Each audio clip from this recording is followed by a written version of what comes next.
This is a short presentation about advanced directives and advanced care planning. No matter what your age, it is important that you take care of this type of business. So why plan in advance for end of life? Well, it makes it easier to talk about it because you know what you want to do and you've done some planning. So it takes pressure off your family and friends because they will know your wishes, and it gives everyone peace of mind, being able to kind of be really open about it and know what you want to do. It avoids people being blindsided by situations. If there's a illness or accident or injury, it's all been discussed beforehand, and you're not baffled and confused about what to do. And also, when you plan ahead, it can save a bundle of money. So we plan for the birth of a baby, we make plans for graduation celebrations, and not everyone has a baby and not everyone graduates, but we all are going to have a death. So as difficult as it is sometimes to talk about it, it's just really important to try and do so and to plan for the end. We all want to be healthy and happy, but sometimes things happen. It could be illness, injury, a heart attack or a stroke, paralysis, cancer, some kind of virus, or a long, slow journey towards dementia. So who will I call on if I need help? Well, we have our primary care doctor. We have whatever specialists we need to see for certain things. We may have a mental health therapist or counselor, perhaps hospice, any support groups you might be involved in, family members, close friends. Perhaps you have an end-of-life doula or a grief specialist. And think about who your support team is. Who do you call when you need help? And will we be prepared? Have we got our documents? Do people know where they are? Have we looked at them recently and updated them if necessary? What kind of decisions do we need to make? Having that conversation is so important so that we're in agreement with each other and we're on the same page. If there are children or pets involved, it's very important to plan for them, find out who's going to be able to take care of them if we can't, deal with all of our accounts and our passwords and our keys to various things, the key to the house, where is it? All the kind of things that if we're in a distress situation, it's very taxing and trying to have to not know the answers to these things. And will we all agree? The most important person is the person whose life is, in question. If you're clear about what you want and you make it clearly known, the people around you are obligated to fulfill your wishes, even if they don't agree or if they're not comfortable with it. So that's another reason why it's super important. So you've got to make your decisions and you've got to make them known. So who is your healthcare surrogate? I always think it's good to have two, maybe a primary and then somebody who would step in if they can't or won't. And also the folks can consult with each other and make decisions together. It's really hard to make those decisions alone sometimes. Do you have your living will? And that says that if you are bound to die, that you want to refuse treatment, or it specifies what you want done or not done. The DNR, do not resuscitate. Are you at a time in life when you're ready to have a DNR? If so, it needs to be seen and known. Many people put it on the refrigerator, make a sign in your house, make sure it's known. Have you planned for organ donation? And there are details about organ donation that is good to know. So there's a statute in the Florida law. It's called the Uniform Anatomical Gift Act. And there are resources for finding out more about what it involves. Having that conversation is also helpful because at that moment, it can be very difficult. if people don't agree. Would you like to have a legacy project? A legacy project is a way to carry on your life story in some way. Would you like to do an ethical will? And that talks more about your virtue, your beliefs, your ethics, your what's important to you in life. And it's a really nice document. What are your bucket list items? Are there things you want to do that you haven't done yet that you can do or even dream about? It could be something as simple as going to see a certain movie or calling some friends. The death certificate information, it asks where you were born. It asks the names of your mother and your father. Sometimes family members don't know all of that. So look into what's needed for the death certificate. Have it ready if you're able to put it with your important papers. Again, reviewing those documents. And what about body disposition? We have various options. There's cremation, there's water cremation now, there's green burial, traditional burial. There are choices you need to know about and think about. And what kind of funeral or memorial will you have? And also about your stuff. What are you going to do with your stuff? It's good to get rid of a lot of it if you don't need it, and to perhaps really think about who gets what. So it's a balancing act. It's challenging, but it certainly helps if you plan ahead. There are 2 excellent YouTube videos that address questions about preparing for death. One is Don't Take Death Lying Down. It's a TED Talk by Jim McDermott, who's a psychiatrist, and he has some very interesting stories about preparing for dying. And then there's another one by Nina Guiglotto, who's in Daytona Beach, Florida, and she's a funeral director.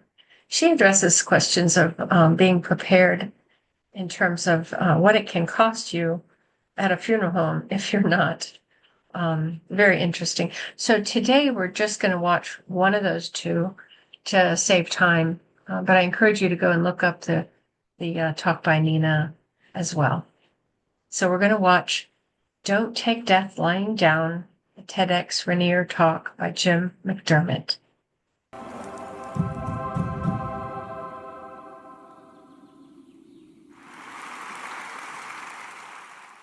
If I were going to put a title on this speech, I'd say, Don't Take Death Lying Down.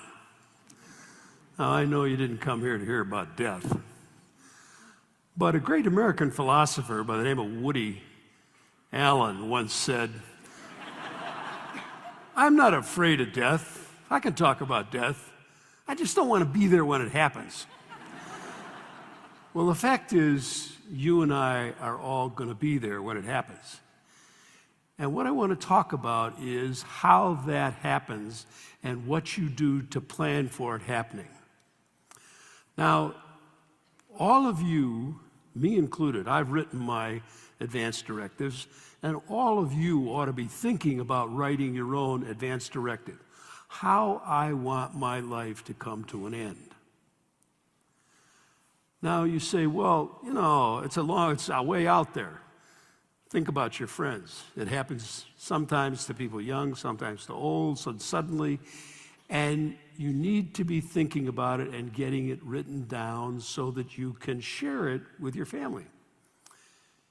The alternative to that is an advance directive from Virginia Mason or the University of Washington Hospital or Swedish Hospital. Their advance directive is prolong your life as long as they can. Do everything you can, machines, operations, all kinds of stuff. The alternative to that is your advance directive that says, if I have only a certain amount of time left, I want it to be a certain way. Now, writing your advance directive is, it's a lot of mundane stuff like, I'll tell you a story about my father. My father had a stroke, and so I went in to talk to him, and I said, Dad, if your heart stops, what do you want us to do? He said, well, I don't want those paddles I see on television because they make the body jump, and I don't want that. I want the doctor to press on my chest and get my heart started. So I went back into our family physician, Doug Powell, who'd been with my parents and me for a long time. And I said, Doug, this is what my father chose. And he said, it's absolutely the wrong thing. He said, look at me. I'm going to lean on his chest and I'm going to break his ribs. Not because I want to, but because he's a frail old man. So I went back to my father and I said, Dr. Powell said that you chose the wrong thing. He said, well, that's what Dr. Powell says. Let's do that. Those kind of discussions have to occur. Now, those are sort of mundane ones by comparison to the ones that are really tough. What do you want people to do when it gets down to the end? How long do you want to prolong it? What do you want to go through in prolonging it? Or do you want to have a life where you can enjoy some stuff? My father and I had a long discussion, my brother and I, about the whole question of what he wanted. My father said, I don't want anything at the end that just keeps me alive. I'm 92 years old, and I'm ready to go to heaven, and God and I got it all worked out. And so I'm ready to move on. So don't do anything to just keep me around. Well, one day, after his third stroke, when he couldn't swallow, couldn't take anything by mouth, couldn't talk, that's almost death for an Irishman, he had stabilized enough at the hospital, and they said, okay, we're going to move you to a nursing home. And so my brother and I were there when this was going on, and they told us that they were going to have to put a feeding tube in his stomach. Well, and they said, if we put it in, it's in permanently till he dies. We'll never take it out. So if you put it in, it's a permanent. It's just like putting somebody on a ventilator. You got to turn it off, and the hospital will never turn it off. So the question that my brother and I are standing there thinking about, well, my father said he didn't want this stuff, and so we decided that he was at a position in his life where it didn't make sense to put in a feeding tube and just keep him alive, because he couldn't do any of the things that he really enjoyed, talking to people and communicating with the family and all the rest, or eating food. And so we stood there and watched them pull the needle out of his arm. He was being fed through intravenous, and realized that we were making a terribly big decision.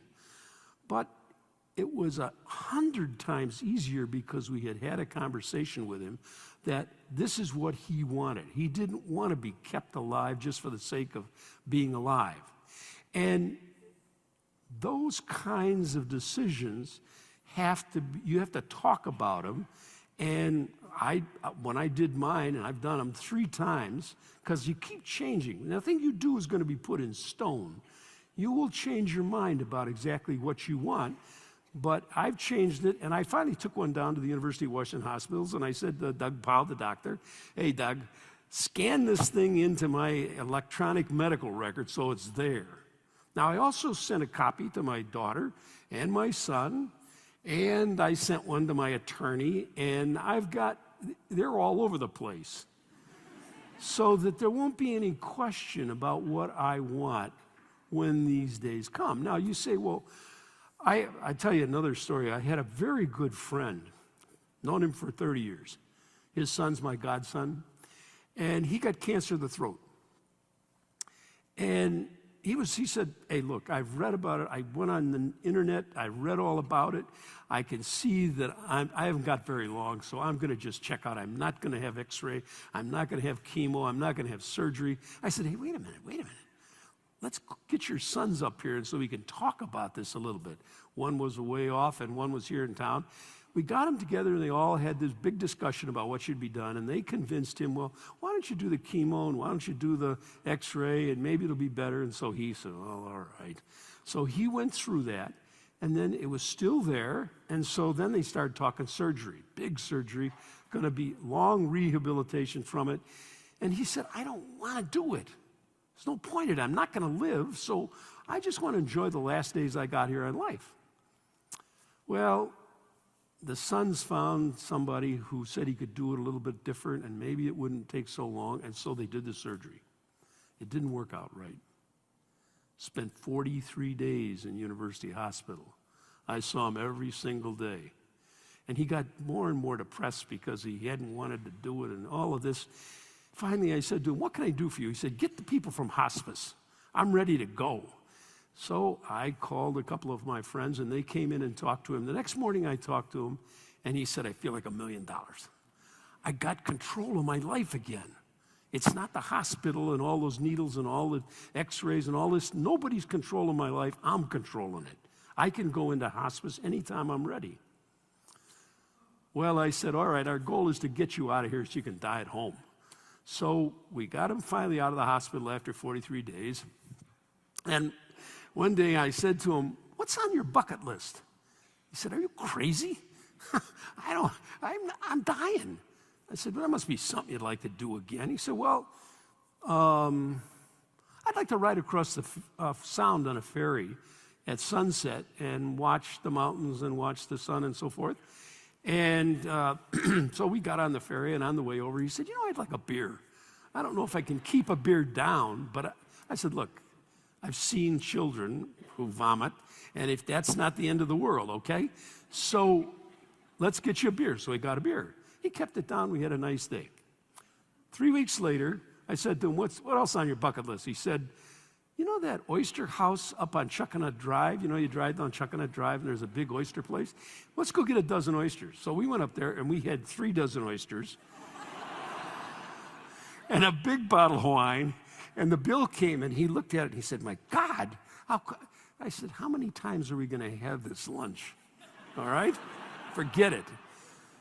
Then the next one was Snoqualmie Falls. We hadn't had lunch out there in, 25 years.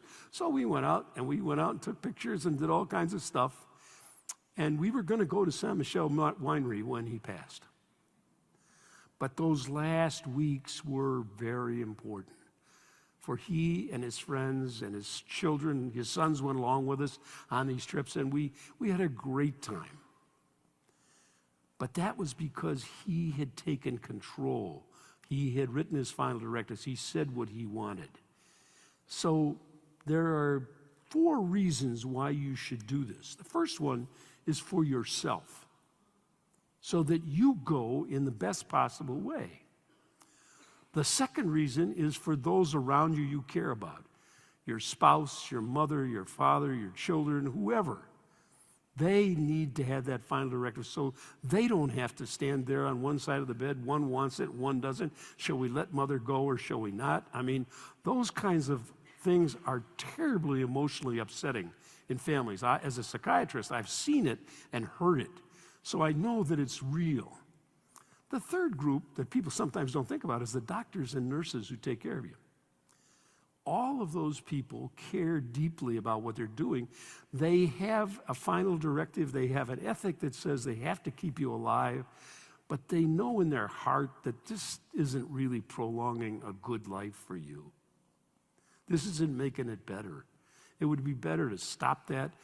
In fact, they find that people who go into hospice actually sometimes live longer than has been predicted by the physicians who wanted to do the surgery or do the chemical treatment or whatever. So hospice is not necessarily shortening your life. It's just saying, I'm accepting where I'm going and I want to be comfortable on the way.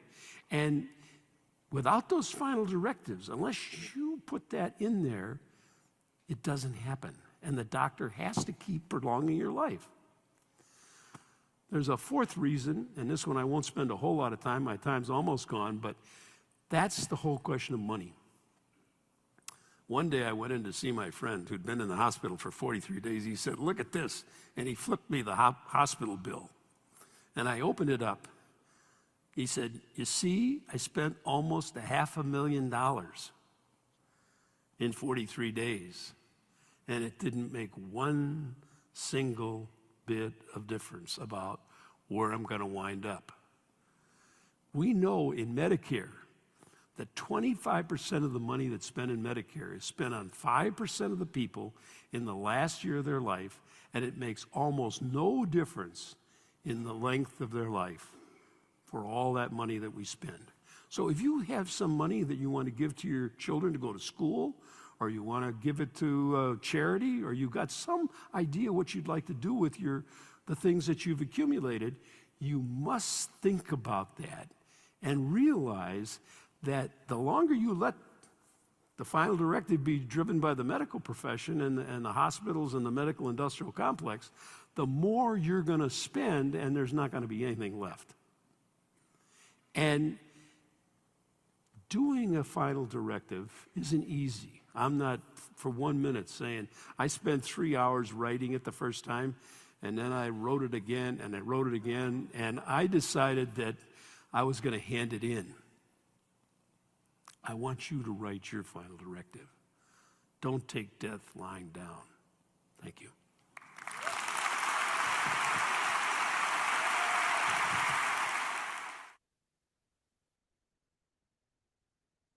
So there are a variety of places where you can go to get help with doing your own directives.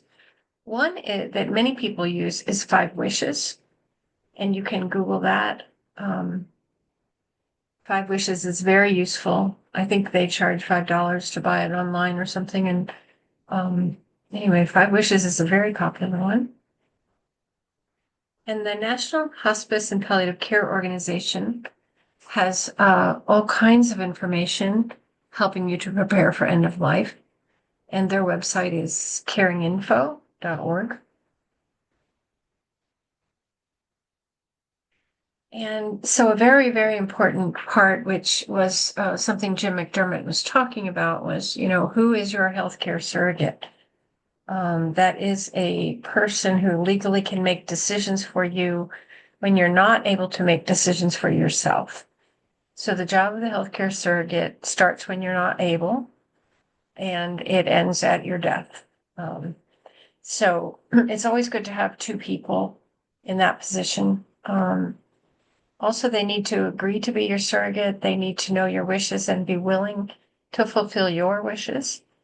You need to talk about the life-prolonging procedures, what you do and don't want, all those details about treatment, life support, ventilation, all that kind of thing.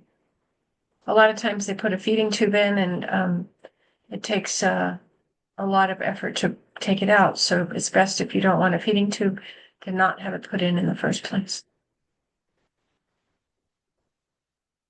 And the living will, that states your wishes of what you want to happen if you are in 1, a persistent vegetative state, 2, an end-stage condition, and 3, a terminal condition. So 2 doctors have to agree that you're not going to recover.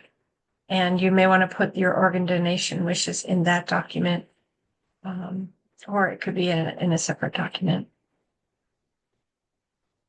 The DNR, again, that's if you die.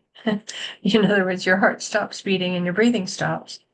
If you have a DNR and it is being acknowledged and they know you have it, then they will allow you to die without the CPR or without cracking your chest or applying electric shock. So that yellow, in Florida, it's a yellow DNR paper, and it has to be displayed prominently, because if they don't see it, as far as they're concerned, it doesn't exist, and they have to resuscitate you. So as an end-of-life doula, I like to share with people some of what doulas can do to help, because those of us who've had the training, or even some who've just had a lot of experience, we have skills and we're able to support and guide people. We have expertise. We've studied a lot of things about it, and we're happy to offer our whatever we do know and suggest.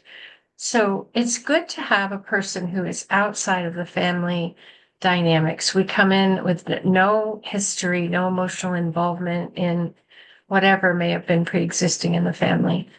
And we advocate for the client's wishes, and just providing a calm presence and a non-judgmental listening presence, so that people can feel safe and comfortable asking their questions, expressing their concerns, feeling their grief, talking about what's going on. And we're aware of resources in the community that the family might not know about. Like if it's a sudden death, they might not have any idea, how to call, who to call, what kind of, what business they want to call for body care for someone, funeral. home or cremation. So we kind of have a lot of ideas of what's available. And we're willing to work with the family and the client to provide practical, emotional, and spiritual support. So my name is Shanti Vani. I am an end-of-life doula. My niche is grief. So my business is Transforming Grief LLC, and I'm a specialist. My email is goodgriefwoman@gmail.com, and my website is shantivani.com, but you probably have to type all those letters before to have the website open. I also have a Facebook. My handle there is Good Grief Woman as well. I just want to thank everyone for listening, and please get in touch with me if you have any questions.